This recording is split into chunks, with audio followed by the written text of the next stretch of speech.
இந்த வீடியோவை உங்களுக்கு வழங்குவோர் மாலை முரசு செய்திகள் தொலைக்காட்சியின் படிப்போம் ஜெயிப்போம் உயர்கல்வியை தேர்ந்தெடுப்பதில் உள்ள சந்தேகங்களை தீர்க்கும் நிகழ்ச்சி தினமும் மாலை 5 மணிக்கு. வணக்கம். மாலை முரசு செய்திகள் தொலைக்காட்சியில் 50 முக்கிய செய்திகளை விரைவாகவும் துல்லியமாகவும் அரை மணியில் பார்க்கலாம். ஆபரேஷன் சிந்தூர் வெற்றி பெற்றிருப்பதாகவும் இந்திய ராணுவத்திற்கு சல்யூட் என்றும் பிரதமர் மோடி தெரிவித்துள்ளார். ஆபரேஷன் சிந்தூர் நடவடிக்கைக்கு பின் முதல் முறையாக நாட்டு மக்களுக்கு பிரதமர் மோடி உரையாற்றினார். அதில் ஆபரேஷன் சிந்தூர் நடவடிக்கையை தீவிரவாதிகள் கனவிலும் நினைத்திருக்க மாட்டார்கள் என்றார். பகவல்பூர், முரித் கேபில் செயல்பட்ட தீவிரவாத முகாம்கள் உலகளவிலான தீவிரவாதத்திற்கு பல்கலைக்கழகங்களாக செயல்பட்டன என்று குற்றம் சாட்டிய மோடி, இந்தியாவின் தீவிரவாத தாக்குதல் முகாம்களை மட்டுமல்ல, தீவிரவாதிகளின் நம்பிக்கையையும் தகர்த்திருப்பதாக பெருமிதம் தெரிவித்தார். நம் சகோதரிகளின் திலகத்தை அழித்த தீவிரவாதிகளின் முகாம்களை இந்திய ராணுவம் அழித்திருப்பதாகவும், பாகிஸ்தானில் கடந்த 20 முதல் 30 ஆண்டுகளாக சுதந்திரமாக சுற்றித் திரிந்த தீவிரவாதிகளை ஒரே தாக்குதலில் இந்திய ராணுவம் கொன்றிருப்பதாகவும் தெரிவித்தார்.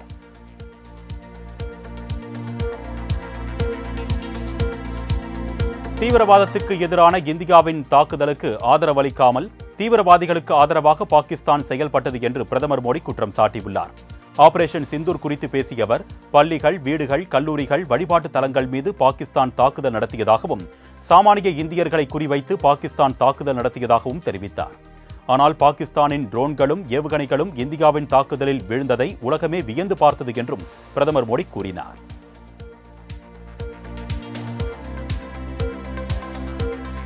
தீவிரவாதத்துக்கு ஆதரவாக பாகிஸ்தான் அரசும் ராணுவமும் செயல்பட்டால் ஒரு நாள் அந்நாடு அழியும். தீவிரவாதத்தையும் பேச்சுவார்த்தையையும் ஒரே நேரத்தில் நிகழ்த்த முடியாது. அதேபோல்தான் தீவிரவாதத்தையும் வணிகத்தையும் ஒரே நேரத்தில் நிகழ்த்த முடியாது. பாகிஸ்தான் உயிர்த்திருக்க வேண்டும் என்றால் தீவிரவாதத்தை முற்றிலும் அழிக்க வேண்டும். பாகிஸ்தானுடன் பேச்சுவார்த்தை நடைபெறுமானால் தீவிரவாதம், பாகிஸ்தான் ஆக்கிரமிப்பு காஷ்மீர் பற்றிய நிகழும். இது போருக்கான காலம் அல்ல. அதே நேரத்தில் தீவிரவாத செயல்களுக்கான காலமும் இல்லை என்பதை புரிந்து கொள்ள வேண்டும். வளர்ந்த இந்தியா என்ற கனவு நிச்சயம் நிகழும். அதற்கான வலிமையை இந்தியா நிகழ்த்தி காட்டியுள்ளது என்று பிரதமர் மோடி உரையாற்றினார். பாகிஸ்தானில் இருந்து அலைகள் போல வந்த ட்ரோன்கள் மற்றும் ஆளில்லா சிறு போர் விமானங்கள் அனைத்தையும் எதிர்த்தாக்குதல் நடத்தி முறியடிக்கப்பட்டதாக விமானப்படையின் ஏர் மார்ஷல் ஏ.கே. பாரதி தெரிவித்தார்.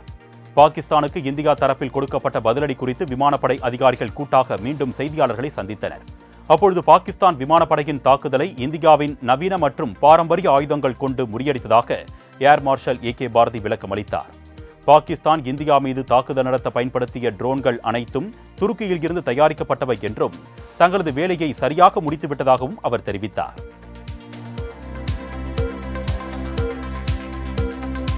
இந்தியா பாகிஸ்தான் போர் நிறுத்தத்தை தொடர்ந்து இந்திய ராணுவ உயரதிகாரிகளுடன் பாகிஸ்தான் ராணுவ உயரதிகாரிகள் முதற்கட்ட பேச்சுவார்த்தை நடத்தினர். பகல்காம் தாக்குதலுக்கு பதிலடியாக கடந்த 7ஆம் தேதி அதிகாலையில் பாகிஸ்தான் மற்றும் பாகிஸ்தான் ஆக்கிரமிப்பு காஷ்மீர் பகுதியில் பயங்கரவாதிகள் முகாம்களை இந்திய ராணுவம் தரைமட்டமாக்கியது. இதற்கிடையே சண்டை நிறுத்தத்தின் போது ஒப்புக்கொள்ளப்பட்டபடி இரு நாட்டு ராணுவ டிஜிஎம்ஓக்கள் இடையே நண்பகல் 12 மணியளவில் பேச்சுவார்த்தை தொடங்குவதாக அறிவிக்கப்பட்டு பின்பு ஒத்திவைக்கப்பட்டது. இதனையடுத்து மாலையில் பேச்சுவார்த்தை நடைபெற்றுள்ளது. ஹாட்லைன் தொலைபேசி வாயிலாக நடைபெற்ற பேச்சுவார்த்தை சுமார் 1 மணி நேரம் நடைபெற்றதாக தெரிகிறது. பாகிஸ்தான் பொய் பிரச்சாரம் செய்வதாகவும் அது உலகிற்கே தெரியும் என்றும் ஜம்மு காஷ்மீர் முதலமைச்சர் உமர் அப்துல்லா குற்றம் சாட்டியுள்ளார். காஷ்மீரில் பாகிஸ்தான் நடத்திய ஏவுகணைகள் மற்றும் ட்ரோன்கள் தாக்குதலில் உயிரிழந்தவர்களின் குடும்பத்தினரை முதலமைச்சர் உமர் அப்துல்லா நேரில் சந்தித்து ஆறுதல் தெரிவித்தார். தொடர்ந்து செய்தியாளர்களை சந்தித்து பேசிய அவர், பாகிஸ்தான் நடத்திய ட்ரோன் தாக்குதலில் பூஞ்ச் மாவட்டம் மிகவும் பாதிக்கப்பட்டதாகவும், அதில் குழந்தைகள் உட்பட 13 பேர் உயிரிழந்திருப்பதாகவும் தெரிவித்தார். மேலும் மக்கள் முன்வைத்த கோரிக்கைகள் அனைத்தும் நிறைவேற்றப்படும் என்று தெரிவித்த அவர், மத வழிபாட்டு தலங்களை குறிவைத்து இந்திய ராணுவம் தாக்கியதாக பாகிஸ்தான் பொய் பிரச்சாரம் செய்வதாகவும் கூறினார். மூடப்பட்ட 32 விமான நிலையங்களை மீண்டும் திறக்க முடிவு செய்யப்பட்டிருப்பதாக தகவல் வெளியாகியுள்ளது. போர் பதற்றம் காரணமாக இந்தியாவின் வடமேற்கு பகுதிகளில் உள்ள 32 விமான நிலையங்களில் விமான சேவைகள் தற்காலிகமாக நிறுத்தப்பட்டது. இந்நிலையில் இந்தியாவிற்கும் பாகிஸ்தானுக்கும் இடையே நடைபெற்ற மோதல் தற்பொழுது முடிவுக்கு வந்ததை தொடர்ந்து மூடப்பட்ட 32 விமான நிலையங்களை மீண்டும் திறக்க முடிவு செய்யப்பட்டிருப்பதாக தகவல் வெளியாகியுள்ளது. மூடப்பட்ட விமான நிலையங்களின் செயல்பாடுகள் மீண்டும் தொடங்குவது குறித்த முறையான அறிவிப்பு விரைவில் அறிவிக்கப்படும் என்றும் எதிர்பார்க்கப்படுகிறது. இந்தியா பாகிஸ்தான் இடையே பேச்சுவார்த்தை நடைபெறும் நிலையில் நாடாளுமன்ற சிறப்பு கூட்டத்தை கூட்ட காங்கிரஸ் தேசிய தலைவர் மல்லிகார்ஜுன கார்கே வலியுறுத்தியுள்ளார். நாடாளுமன்ற சிறப்பு கூட்டத்தை கூட்டி ஆபரேஷன் சிந்தூர் மற்றும் அமெரிக்க அரசின் தலையீடு ஆகியவை குறித்து விவாதிக்க வேண்டும் என்று பிரதமர் மோடிக்கு காங்கிரஸ் தேசிய தலைவர் மல்லிகார்ஜுன கார்கே மற்றும் மக்களவை எதிர்க்கட்சித் தலைவர் ராகுல் காந்தி ஆகியோர் கடிதம் எழுதினர். இந்நிலையில் பாகிஸ்தான் நாட்டில் என்ன நடக்கிறது, மக்களை எவ்வாறு காப்பாற்றுவது என்பது குறித்து அனைவரும் தெரிந்து கொள்ள நாடாளுமன்ற சிறப்பு கூட்டத்தை நடத்த வேண்டும் என்று மல்லிகார்ஜுன கார்கே தெரிவித்துள்ளார். பல்வேறு திட்டப் பணிகளை தொடங்கி வைப்பதற்காக நீலகிரி வந்தடைந்த முதலமைச்சர் மு.க.ஸ்டாலினுக்கு திமுகவினர் உற்சாக வரவேற்பு அளித்தனர். சர்வதேச அளவில் புகழ்பெற்ற மலர் கண்காட்சி வருகின்ற 15ஆம் தேதி உதகை அரசு தாவரவியல் பூங்காவில் தொடங்குகிறது. இந்த மலர் கண்காட்சியை தொடங்கி வைப்பதற்காக தமிழ்நாடு முதலமைச்சர் மு.க.ஸ்டாலின் 5 நாள் சுற்றுப்பயணமாக நீலகிரி மாவட்டத்திற்கு வருகை புரிந்துள்ளார். அவருக்கு வழிநெடுகிலும் திருப்பூர், கோவை, நீலகிரி, ஈரோடு மாவட்டங்களைச் சேர்ந்த திமுக நிர்வாகிகள் மற்றும் பொதுமக்கள் வரவேற்பு அளித்தனர்.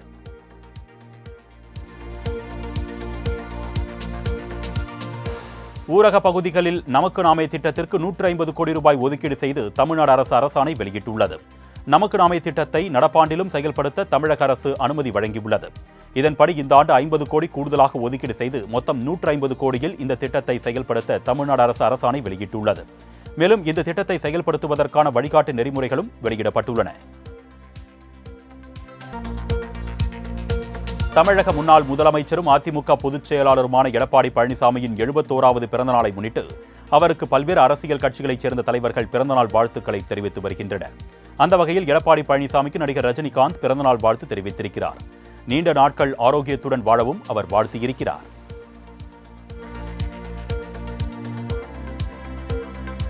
தமிழகம் முழுவதும் அதிமுக பொதுச் செயலாளர் எடப்பாடி பழனிசாமியின் பிறந்தநாள் விழா வெகு உற்சாகமாக கொண்டாடப்பட்டது.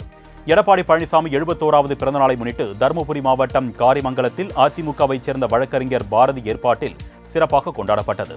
இந்த நிகழ்ச்சியில் முன்னாள் அமைச்சர் கே.பி. அன்பழகன் சிறப்பு விருந்தினராக கலந்து கொண்டு 200 தூய்மை பணியாளர்களுக்கு புடவை மற்றும் பேண்ட் ஷர்ட்டுகள் வழங்கினார். அதனைத் தொடர்ந்து அந்த பகுதியில் திரண்டிருந்த 500க்கும் மேற்பட்ட பொதுமக்களுக்கு அன்னதானம் வழங்கினார். இந்த விழாவில் ஏராளமான தொண்டர்கள், கட்சி நிர்வாகிகள் திரளாக கலந்து கொண்டனர்.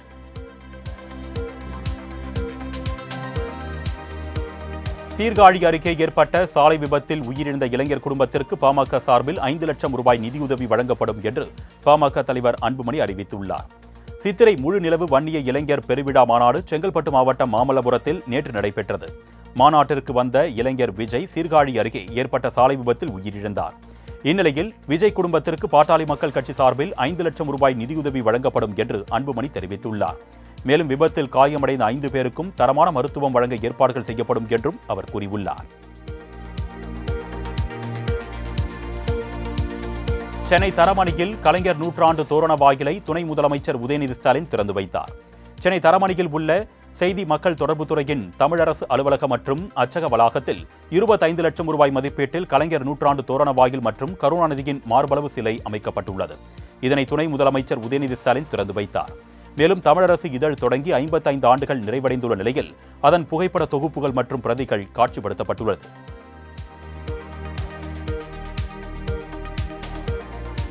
சேலத்தில் வயதான தம்பதியர் கொலை வழக்கில் போலீசார் கைப்பற்றிய சிசிடிவி காட்சி வெளியாகியுள்ளது.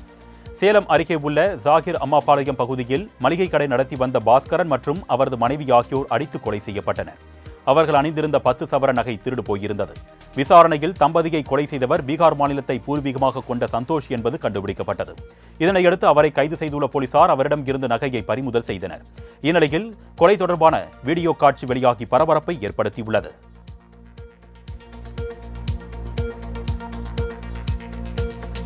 சித்திரை திருவிழாவின் முக்கிய நிகழ்வாக வைகை ஆற்றில் கள்ளழகர் தங்க குதிரை வாகனத்தில் பச்சை பட்டுடுத்தி எழுந்தருளினார். மதுரையில் ஒவ்வொரு ஆண்டும் சித்ரா பௌர்ணமி அன்று மண்டூக மகரிஷிக்கு சாப விமோச்சனம் வழங்கும் பொருட்டு சுந்தரராஜ பெருமாள் கள்ளழகர் வேடமிட்டு வைகை ஆற்றில் எழுந்தருளும் நிகழ்ச்சி நடைபெற்று வருகிறது. அந்த வகையில் இந்த ஆண்டிற்கான சித்திரை திருவிழா கடந்த 29ஆம் தேதி கொடியேற்றத்துடன் தொடங்கியது. விழாவின் சிகர நிகழ்ச்சியான அழகர் ஆற்றில் இறங்கும் வைபவம் வெகு விமர்சையாக நடைபெற்றது. இதில் லட்சக்கணக்கான பக்தர்கள் கலந்து கொண்டு தண்ணீரை பீச்சி அடித்தும் சர்க்கரை தீபம் ஏந்தியும் கோவிந்தா கோவிந்தா என விண்ணதிரும் வகையில் பக்தி கோஷங்களை எழுப்பி வழிபட்டனர். காரைக்கால் அருகே போலி பிறப்பு சான்றிதழ் தயாரித்து 1 மாத பெண் குழந்தை விற்பனை செய்யப்பட்ட சம்பவம் பரபரப்பை ஏற்படுத்தியுள்ளது. திருநள்ளாறு அடுத்த கருக்கங்குடியில் குழந்தையில்லாத தம்பதி ஒரு பெண் குழந்தையை 50,000 ரூபாய்க்கு வாங்கியுள்ளனர். தமிழ்நாட்டில் பிறந்த இப்பெண் குழந்தைக்கு காரைக்காலில் பிறந்ததாக போலீஸ் பிறப்பு சான்றிதழும் வழங்கப்பட்டுள்ளது. இது தொடர்பாக நகராட்சி ஊழியர் உட்பட 10 பேரை கைது செய்து சிறையில் அடைத்துள்ள போலீசார் குழந்தையை மீட்டு பாதுகாப்பு மையத்தில் வைத்துள்ளனர்.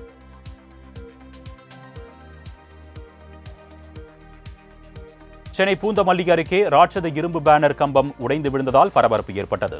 பூந்தமல்லி நெடுஞ்சாலை சர்வீஸ் சாலையை ஒட்டி பேனர்கள் ராட்சத கம்பங்கள் அமைக்கப்பட்டுள்ளன.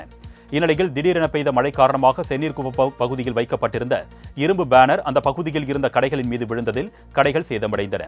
இருபுறங்களிலும் பேனர்கள், இரும்பு கம்பங்கள் வைக்கப்பட்டிருப்பதால் வாகன ஓட்டிகளுக்கு இடையூறு ஏற்படுகிறது. இதுகுறித்து மாவட்ட நிர்வாகம் உரிய நடவடிக்கை எடுக்க வேண்டும் என்ற கோரிக்கை எழுந்துள்ளது.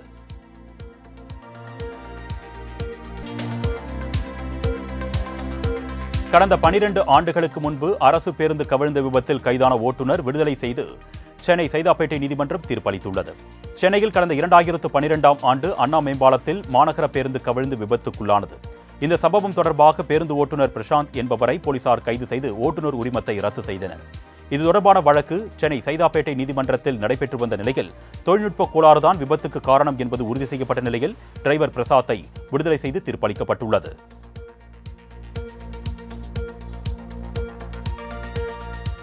தமிழகத்தில் 3 மாவட்டங்களில் இன்று கனமழை பெய்ய வாய்ப்புள்ளது என்று சென்னை வானிலை ஆய்வு மையம் தெரிவித்துள்ளது. அந்தமான் நிக்கோபார் தீவு மற்றும் தெற்கு வங்கக்கடல் பகுதிகளில் நாளை தென்மேற்கு பருவமழை தொடங்குகிறது.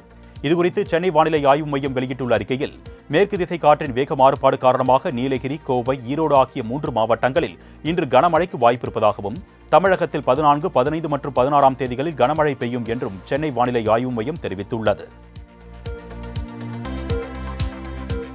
திமுக நடத்திய பேரணி வீட்டு நலனுக்காகத்தான், நாட்டு நலனுக்காக அல்ல என்று அதிமுக முன்னாள் அமைச்சர் வைகை செல்வன் தெரிவித்துள்ளார்.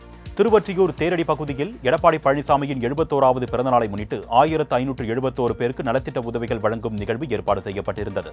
இதில் நலத்திட்ட உதவிகளை வழங்கிய பின் வைகை செல்வன் செய்தியாளர்களை சந்தித்தார். அப்பொழுது பேசிய அவர், திமுக நடத்திய பேரணி முதல்வரின் வீட்டு நலனுக்காகத்தான், நாட்டு நலனுக்காக இல்லை என்று சாடினார். திமுகவில் சிறந்த நகைச்சுவை கொத்தடிமைகள் இருப்பதால் இதுபோன்று நகைச்சுவைகள் செய்வதாகவும் அவர் விமர்சித்தார்.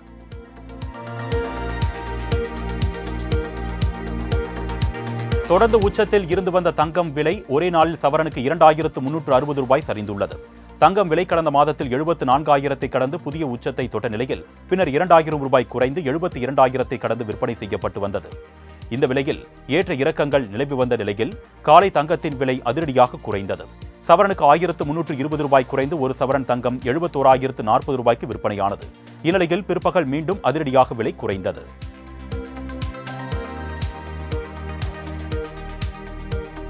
சென்னையில் இருந்து துபாய் சென்ற விமானத்தில் திடீரென தொழில்நுட்ப கோளாறு ஏற்பட்டதால் தரையிறக்கப்பட்டு 1 மணி நேரம் தாமதமாக புறப்பட்டுச் சென்றது.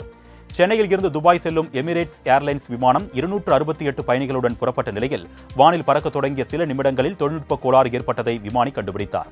இதனையடுத்து கட்டுப்பாட்டு அறைக்கு தகவல் தெரிவிக்கப்பட்டு விமானம் தரையிறக்கப்பட்டது. பின்னர் தொழில்நுட்ப கோளாறு சரி செய்யப்பட்டதை அடுத்து விமானம் புறப்பட்டுச் சென்றது.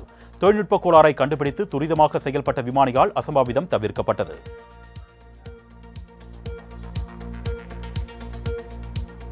அரியலூர் மாவட்டம் கொள்ளிடம் ஆற்றில் ராணுவ ஹெலிகாப்டர் தரையிறங்கியதால் பரபரப்பு ஏற்பட்டது. ராமநல்லூர் கிராமம் கொள்ளிடம் ஆற்றில் நடுத்திட்டில் உள்ளது. இந்நிலையில் கிராமத்திற்கு இடையே உள்ள ஆற்று பகுதியில் காலை திடீரென ஒரு ஹெலிகாப்டர் தரையிறங்கியது. இதனை கண்ட அப்பகுதி மக்கள் அதிர்ச்சியடைந்தனர். மக்கள் கூட்டம் கூட ஆரம்பித்ததால் தரையிறங்கிய ஹெலிகாப்டர் மீண்டும் பறந்து சென்றது. இதுகுறித்து காவல்துறையினரிடம் கேட்டபோது தஞ்சாவூர் ராணுவ மையத்தில் இருந்து ஹெலிகாப்டர் பயிற்சி மேற்கொள்வதற்கு கொள்ளிடம் ஆற்றில் இறங்கியதாக தெரிவித்தனர். அரக்கோணம் அருகே பலத்த காற்றால் உயர் மின் அழுத்த கம்பி விழுந்ததால் ரயில் சேவை பாதிக்கப்பட்டது. அரக்கோணம் அருகே மணவூர் திருவாலங்காடு இடையே மின்சார ரயில் நிறுத்தப்பட்டிருப்பதால் சேவை பாதிக்கப்பட்டது. தொழில்நுட்ப கோளாறால் நடுவழியில் மின்சார ரயில் நிறுத்தப்பட்டதால் பயணிகள் கடும் சிரமத்திற்கு ஆளாகினர்.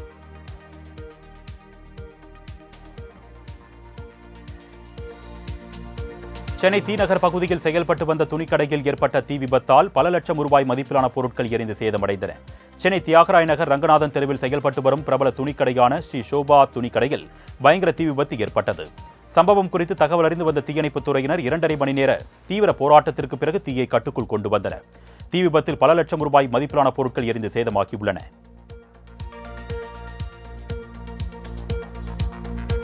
எழும்பூரில் ஆஷா பணியாளர்கள் போராட்டத்தில் திருப்பூர் நாடாளுமன்ற உறுப்பினர் சுப்பராயன் கலந்து கொண்டார். மலைப்பிரதேச கிராம மக்களுக்கும் முதன்மை சுகாதார மையங்களுக்கும் இடையே பாலமாக இருந்து மத்திய மாநில அரசுகளின் சுகாதார திட்டங்களை ஆஷா பணியாளர்கள் செயல்படுத்தி வருகிறார்கள். இந்நிலையில் அவர்களுக்கு குறைவாக ஊக்கத்தொகை வழங்குவதை கண்டித்து மாநிலம் தழுவிய அளவில் போராட்டத்தில் ஈடுபட்டனர். சென்னையில் நடைபெற்ற போராட்டத்தில் திருப்பூரைச் சேர்ந்த 500க்கும் மேற்பட்ட ஆஷா பணியாளர்கள் கலந்து கொண்டு கோரிக்கைகளை வலியுறுத்தி கோஷங்களை எழுப்பினர்.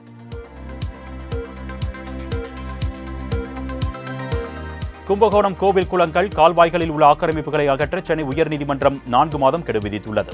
கும்பகோணத்தில் உள்ள பொற்றாமரை குளம் உள்ளிட்ட 44 குளங்கள் மற்றும் வாய்க்கால்களில் உள்ள ஆக்கிரமிப்புகளை அகற்ற கடந்த 2018ஆம் ஆண்டு தஞ்சாவூர் மாவட்ட நிர்வாகத்திற்கு சென்னை உயர்நீதிமன்றம் உத்தரவிட்டிருந்தது. இந்த உத்தரவை அமல்படுத்தப்படவில்லை என்று வழக்கறிஞர் யானை ராஜேந்திரன் என்பவர் நீதிமன்ற அவமதிப்பு வழக்கு தொடர்ந்த நிலையில் தஞ்சாவூர் ஆட்சியருக்கு சென்னை உயர்நீதிமன்றம் கெடு விதித்துள்ளது.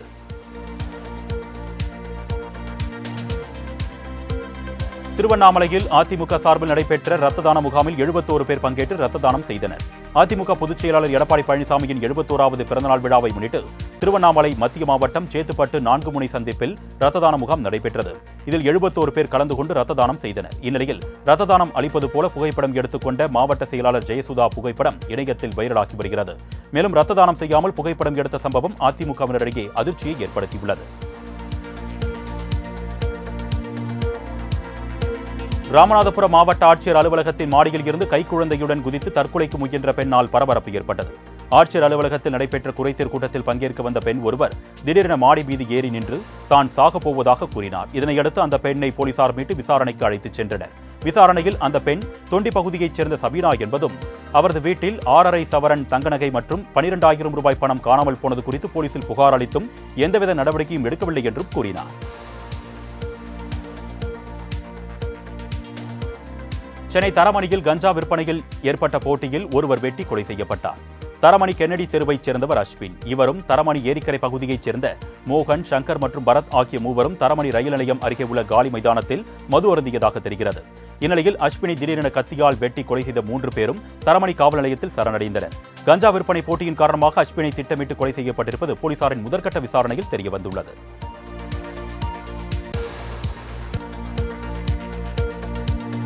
ராசிபுரம் அருகே நள்ளிரவில் துப்பாக்கியுடன் சுற்றித் திரிந்த ஜோடியின் சிசிடிவி காட்சி வெளியாகியுள்ளது. நாமக்கல் மாவட்டம் ராசிபுரம் அருகே உள்ள பட்டினம் பேரூராட்சி மாரியம்மன் கோவில் அருகே ஒரு காதல் ஜோடி இருசக்கர வாகனத்தில் சென்றனர். அப்பொழுது பெண் கீழே இறங்கிய நிலையில் வண்டியில் நின்றவாறு இளைஞர் தான் வைத்திருந்த துப்பாக்கியால் நாய் ஒன்றை சுட்டார். இது தொடர்பான காட்சி சமூக வலைதளங்களில் வைரலாகி வரும் நிலையில் இதுகுறித்து விசாரிக்க பொதுமக்கள் கோரிக்கை விடுத்துள்ளனர். சேலத்தில் திமுக சார்பில் அமைக்கப்பட்ட நீர்மோர் பந்தலுக்கு தீ வைத்ததாக அதிமுக வார்டு செயலாளரை போலீசார் கைது செய்துள்ளனர்.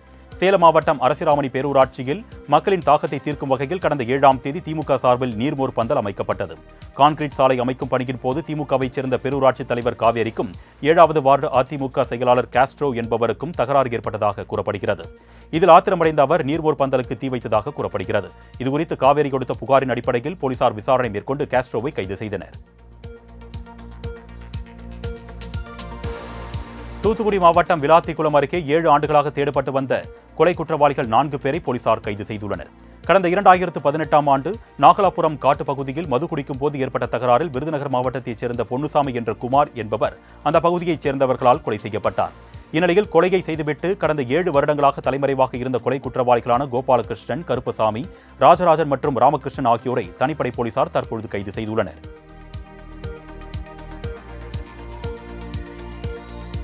திருவண்ணாமலை மாவட்டம் செய்யாறு அருகே ஆலமரக் கிளை முறிந்து விழுந்ததில் 2 பெண்கள் உயிரிழந்தனர். கழனிப்பாக்கம் பகுதியில் 100 நாள் வேலையில் ஈடுபட்டிருந்த பெண்கள் அந்த பகுதியில் உள்ள ஆலமரத்தடியில் அமர்ந்துள்ளனர். அப்பொழுது திடீரென மரத்தின் கிளை முறிந்து விழுந்ததில் அங்கு அமர்ந்திருந்த வேண்டா, அன்னபூர்ணி ஆகிய 2 பெண்கள் சம்பவ இடத்திலேயே பரிதாபமாக உயிரிழந்தனர்.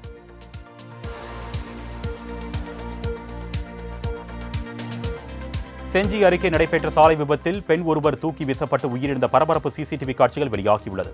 விழுப்புரம் மாவட்டம் செஞ்சி அடுத்த சத்தியமங்கலம் பெட்ரோல் பங்க் அருகே கூலி வேலைக்காக ராகினி என்ற பெண் நடந்து சென்று கொண்டிருந்தார்.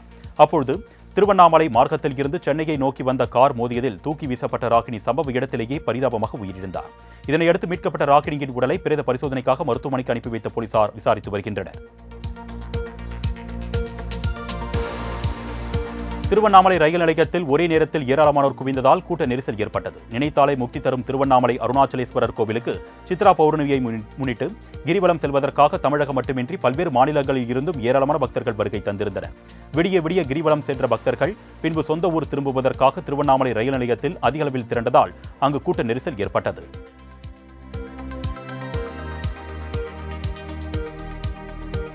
மேட்டுப்பாளையத்தில் நடைபெற்ற மோட்டார் சைக்கிள் பந்தயத்தில் அண்டை மாநிலங்களில் இருந்து வீரர்கள் பங்கேற்றனர். கோவை மாவட்டம் மேட்டுப்பாளையம் சிராஜ் நகர் பகுதியில் மோட்டார் சைக்கிள் பந்தயம் நடைபெற்றது. இதில் foreign moto, open team, crazy open உட்பட பல்வேறு முறைகளான போட்டிகள் நடைபெற்றன. இந்த போட்டிகளில் அண்டை மாநிலங்களான கேரளா, ஆந்திரா, கர்நாடகா மாநிலங்களில் இருந்து வீரர்கள் பங்கேற்றனர். மேலும் இந்த மோட்டார் சைக்கிள் பந்தயத்தில் இருசக்கர வாகனத்தில் வீரர்கள் சீறி பாயும் காட்சிகள் அங்கு இருந்த பொதுமக்களை வெகுவாக கவர்ந்தது. சித்ரா பௌர்ணமியை முன்னிட்டு சதுரகிரி கோவிலில் ஆயிரக்கணக்கான பக்தர்கள் சுவாமி தரிசனத்திற்காக குவிந்தனர். விருதுநகர் மாவட்டம் வத்ராயிருப்பு அருகே மேற்கு தொடர்ச்சி மலைப்பகுதியில் அமைந்துள்ள சதுரகிரி சுந்தர மகாலிங்கம் கோவிலுக்கு சித்ரா பௌர்ணமியை முன்னிட்டு வருகை புரிந்த ஆயிரக்கணக்கான பக்தர்கள் அதிகாலை முதலே தானிப்பாறை அடிவாரத்தில் இருந்து மலையேறி சென்று சுவாமி தரிசனம் செய்து வழிபட்டனர்.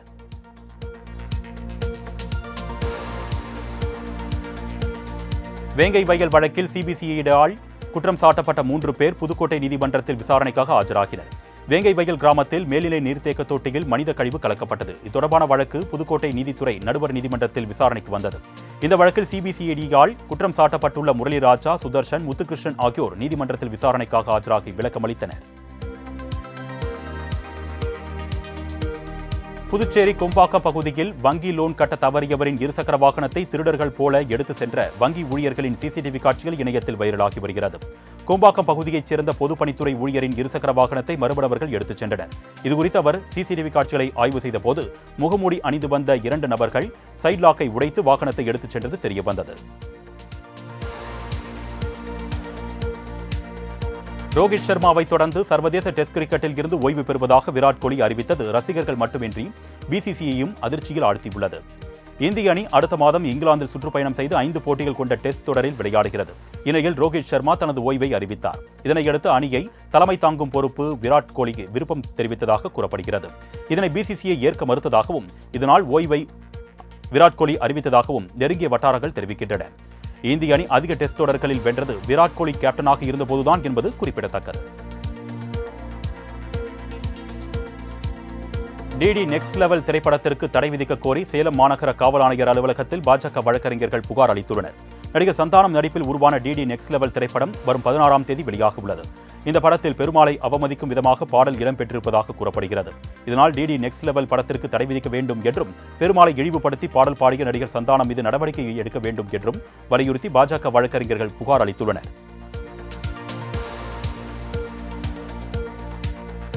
திருப்பூர் ஸ்ரீ சக்தி திரையரங்கில் ரசிகர்களுடன் இணைந்து மாமன் திரைப்பட ட்ரெய்லரை நடிகர் சூரி கண்டுகளித்தார். நடிகர் சூரி நடிப்பில் வெளியாக உள்ள மாமன் திரைப்படம் ட்ரெய்லரை ஸ்ரீ சக்தி திரையரங்கில் ரசிகர்களுடன் இணைந்து நடிகர் சூரி கண்டுகளித்தார். பின்னர் செய்தியாளர்களை சந்தித்து பேசிய அவர் மாமன் திரைப்படம் அனைவருக்கும் பிடிக்கும் வகையில் இருப்பதாகவும் தான் கதையின் நாயகனாக மட்டுமில்லாமல் உங்களில் ஒருவனாக தெரிவேன் என்றும் கூறினார். தொடர்ந்து காமெடி கதாபாத்திரங்கள் ஏற்பீர்களா என்ற கேள்விக்கு நான் கதையின் நாயகன் என்ற அளவுக்கு உயர்ந்த பின் மீண்டும் காமெடியனாக நடிக்க வாய்ப்பில்லை என்றார்.